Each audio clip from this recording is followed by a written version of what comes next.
Hi, this is Brian. Welcome back to the Optimal Living 101 Masterclass series. Today, I'm thrilled to be chatting about optimizing for the modern hero. Optimizing for the modern hero. How to harness your soul force to create the strength for two so we can change the world together. The modern hero. I was inspired to create this class after a dear friend of mine, Matt McCall, who happens to help run a venture fund called the Pritzker Group. And he also happens to be a dear friend and mentor and personal investor in Optimize, whose license plate is Karma, which I think is perhaps his coolest attribute. He reached out to me and said, hey, we'd love to have you come out and do a talk for us as part of a weekend event we're doing for 60 of our portfolio CEOs. I said, Matt, I appreciate the invitation. You know I'm a hermit. You taught me to say no to anything other than my one thing. We actually have a +1 on some wisdom from Matt, and that's just not what I do. But then he proceeded to say, look, what I want you to do is teach a class, basically, or give a talk that we can call Optimizing for Superheroes. Optimizing for Superheroes, and help these CEOs who are doing such great work really go to the next level. I said, that actually sounds really, really cool. I had some ideas of how I would integrate Optimus and the idea of superhero that we'll talk about in this class. And I said yes. I never say yes to anything. I rarely leave Ojai. I am a true hermit. But I said yes, and then a few weeks later I realized, you know what, this isn't quite it. I focus on my one thing of serving you as profoundly as I can, and I've got a very clear sense of what I do rhythmically day in and day out. So I called up Matt. He graciously accepted my change in plans, and then he followed up shortly after and said, look, I talked to our partners, and we really want you to come out and teach this. It's all about arete. And again, how do we help these CEOs go to the next level? Long story, a little shorter. I wound up saying, okay, let's do this. Optimizing for Superheroes was the basic idea for the talk that I planned to give. And then I realized, well, let's actually use this as an opportunity to distill my absolute best stuff for these individuals in this talk who, the CEOs who are performing at a very high level entrepreneurially, and use this as an opportunity to distill the best of the ancient wisdom, the modern science, the practical tools that I'm so passionate about, and combine the idea of optimizing to become a hero. Two Greek ideas we'll talk about, Optimus plus heroes, and have fun sharing that. So that's the origin story for this class. Again, optimizing for the modern hero. As always, we have 10 big ideas. Let's take a quick look at each of them, and then we'll jump in. So our first big idea is Optimus plus heroes equals soul oxygen.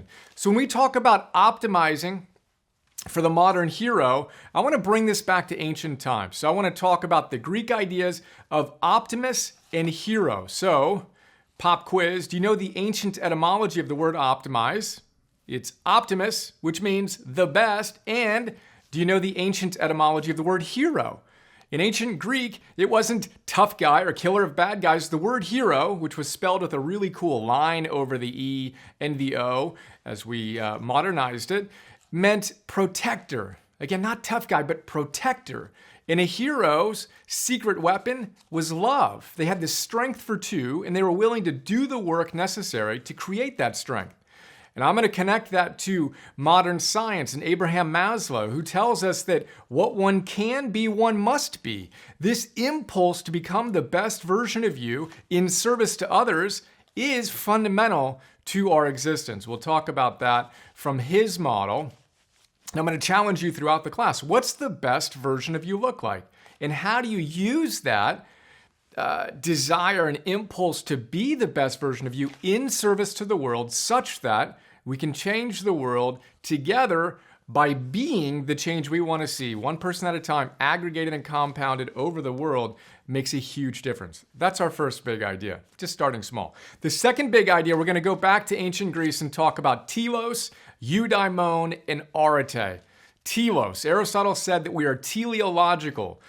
Human beings need to have targets, which is what telos literally means. He also said that the ultimate target of a happy human being and of a hero is eudaimonia, to have a good soul, eudaimon. And they actually call that individual a eudaimon. one who has a great relationship with their soul, who has unleashed and harnessed their soul force. And then we'll talk about how do you do that. The Greeks are very clear, and so is modern science, by the way, and we'll connect the two together. You live with virtue, specifically with arete. When? Moment to moment to moment. It's not a once in a while thing. The hero shows up right this second. From a mundane perspective, kind of the modern hero, Emerson and I often talk about firefighters. He loves firefighters, and he knows that when they get the call, they respond within 60 seconds. They're always ready. The hero is ready. They don't know when they're going to need to use that strength they've cultivated. We need to be that as we aspire to be modern heroes. Again, we're going to connect this back to modern science as well. We'll get into that when we get into it. And then the third big idea is the big three. We want to go from the abstract, high-level orientation and philosophical concepts into the very practical. So when we talk about the best version of you, I like to distill it into the big three. Freud told us that to be human is essentially to combine work and love, right? So work and love. But I like to say you're going to have a hard time showing up fully in your work or in your love if you don't have energy. So our big three is energy, work, and love. We're going to talk about the best version of you, the heroically best version of you, energetically, work-wise, and love-wise. We're going to talk about how you can create daily habits to make that a more consistent reality for you, and how you can get rid of the things that aren't working. We'll talk about aretes and kryptonites, those things that are pulling you back. And we've got to remember that the fastest way to optimize, somewhat paradoxically, is to stop doing the stupid things that are getting in the way of you expressing the best version of you. Because that best version of you is already there. We just need to harness it, we need to direct it, and get rid of the things that are in the way. But it's not like we need to create that best version of you. We just need to invite it to the party more consistently and harness it such that we can give that soul force to the world more consistently. This is officially the longest introduction ever. The fourth big idea, we're then going to break down energy, work, and love into specific ideas. So energy, we're going to talk about eating, moving, sleeping. Then we're going to talk about breathing and focusing and recovering, the core fundamentals that we need to honor if we're going to build this strength for two. Again, we're all going to have different constraints in terms of what our upper possibilities are, what the best expression of us looks like. We've got to know that yours is going to be different than mine, but ultimately our best, as Ellen Langer, the great Harvard psychologist, says, who studies the psychology of possibility, our best is unknowable. You simply don't know. You don't want to put limits on what the best can look like. You want to get curious about, well, what would the best version of me look like if I actually showed up moment to moment to moment? But it starts with the energy. That's our fourth big idea. The fifth one is work. We're going to talk about deep work versus shallow work. Then we're going to talk about having a wildly important goal. You need to have a really, really profound yes to something or some things in your work life so you can easily say no to the distractions.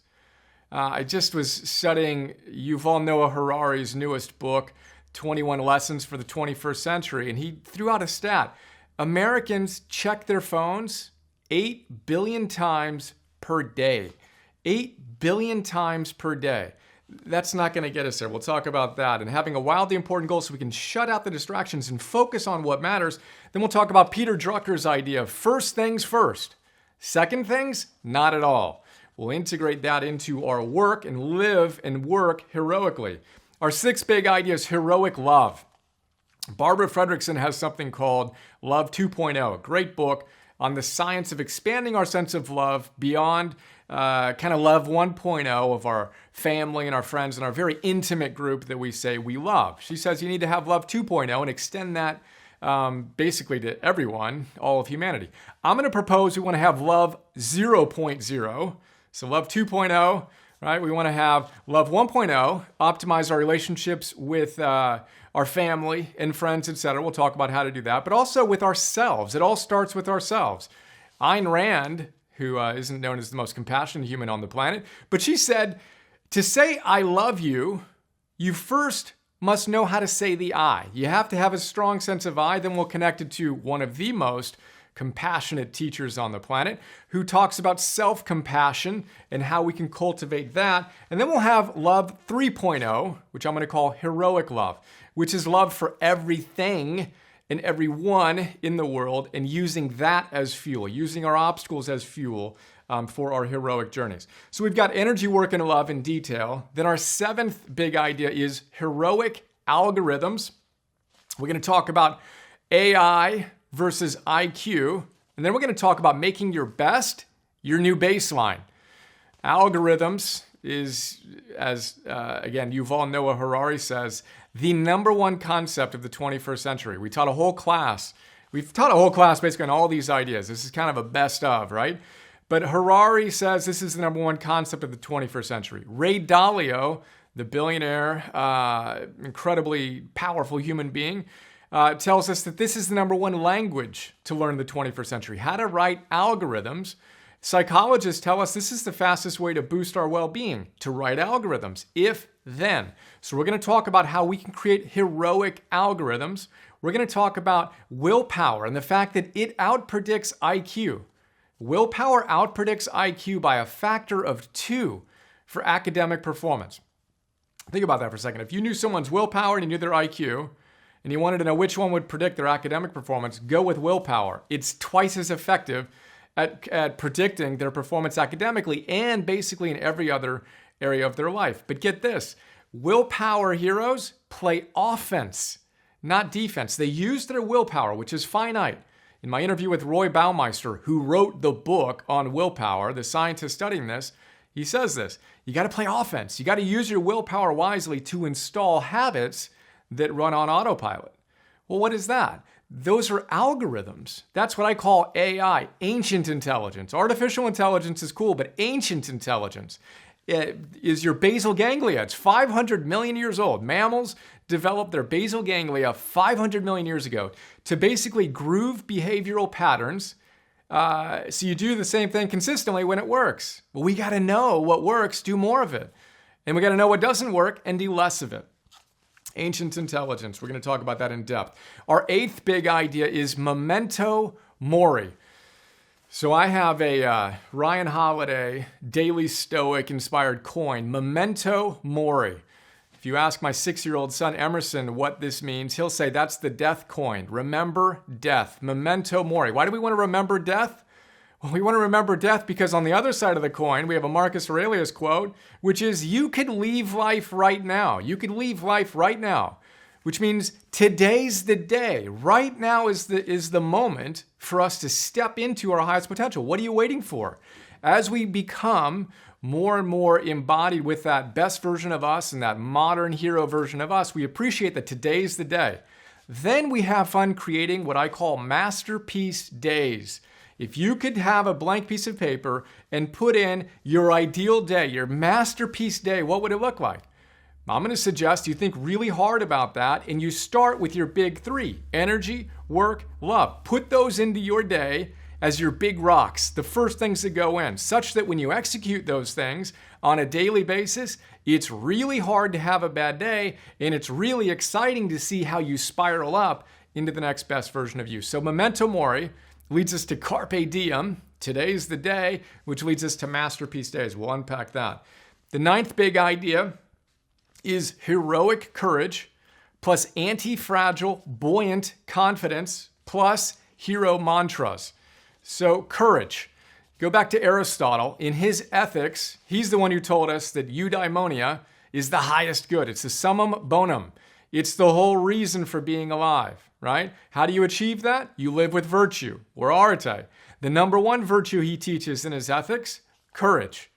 Courage comes from the Latin word for heart, right? So courage is the virtue that vitalizes all the other virtues. Just like your heart pumps blood to your arms and legs and your organs, courage is the virtue that vitalizes all the other virtues. We're going to talk about cultivating that. We're going to talk about being anti-fragile rather than fragile or robust. You get stronger when life challenges you. We're going to talk about being buoyant, which is a combination of levity and gravity. We don't want to fly away into silliness or into mania. We want to be grounded. We want to be buoyant, as Barbara Fredrickson puts it. Then we want to be confident. Not that what we aspire to do is always going to work out. That's not confidence. What confidence is intense trust. Confidere, intense trust. In what? Not in success per se, but in your own strength to deal with whatever life throws at you. Then we'll talk about some hero mantras such that we can show up with that courage, the confidence, the buoyancy, etc. Our 10th big idea is whoop plus wigs plus wins. We're going to talk about the science of making your dreams a reality.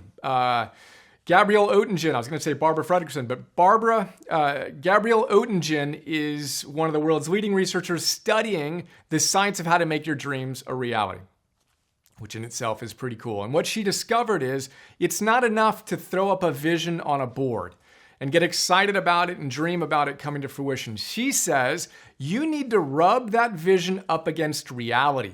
You've got to see what obstacle is going to get in the way. And that creates a necessity to act. It makes you more likely to take action and to get the things you want. She has a process called Whoop that I talk about a lot in these different classes. We want to build our Whoop muscle such that we use this science, this technology, this real superpower for the little things and for the big things. You know your wish, you know the outcomes you want to experience, then you look at the obstacles and you make a plan. We're going to connect that to wildly important goals and then the wins, the what's important now. What am I going to do now to move me in the direction of the big goals that I have in my life? You do that, you're going to experience joy on a consistent basis, which is what Harvard researcher Teresa Amabile calls the progress principle. Again, we'll unpack that some more. All of which leads us to the 11th big idea. Usually we have 10 big ideas, champions do more. 11th big idea is relentlessly chasing Optimus. We're going to combine Vince Lombardi and Confucius. Vince Lombardi tells us, gentlemen, we need to relentlessly chase perfection, knowing we're never going to catch it, but in the process, we'll catch excellence. And Confucius tells us that you need to approach your life in self-mastery and living with arte like you're chasing someone you're afraid of missing. I'm going to propose that someone is Optimus. It's the best version of you. You need to relentlessly chase it, knowing you're never going to catch the best version of you, but having fun, making it a game, moment to moment to moment. We're going to cultivate emotional stamina, is a phrase from my coach, Phil Stutz. Emotional stamina, which basically means the worse you feel, the more committed you are to your protocol. The worse you feel, the more committed you are to running the algorithms. That has changed my life, making that distinction of, I don't feel like it. Fantastic. Today's the day that I make sure I do those things I've decided are important to me. And then he says you need to embrace the endlessly evolving process. You're never going to be exonerated from doing the hard work of optimizing your life to be a modern hero. And that might be the core root of suffering. Thinking you should already be enlightened, and you should already be there, is one of the hallmarks of making sure that you don't ever, quote, get there. So you're never going to be exonerated. You need to relentlessly chase Optimus. And what happens when we do that? We harness our heroic soul force. We're able to give that good soul to the world as modern heroes. That, as I said, is officially the longest introduction. Let's jump in. I'm excited to share more. Next step, go to optimize.me and sign up today.